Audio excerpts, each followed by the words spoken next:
আমরা আছি এখন ঠিক ইনফিনিটি ব্রিজের মধ্যখানটা। এইটা সেন্টার, একদম তার সেন্টারে দাঁড়িয়ে। সেন্টার থেকে কেমন ভিউ সেটা দেখাচ্ছি।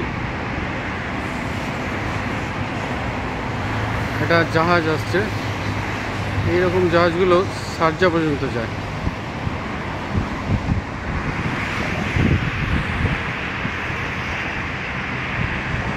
এখান থেকে আরো সুন্দর লাগছে এটা।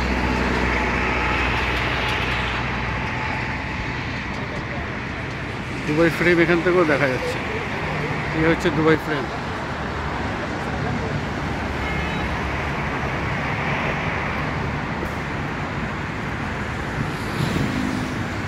এই জাহাজগুলো সম্ভবত এই সাইড দিয়ে ছাড়ে, এই বিল্ডিংয়ের ওখান থেকে ছাড়ে।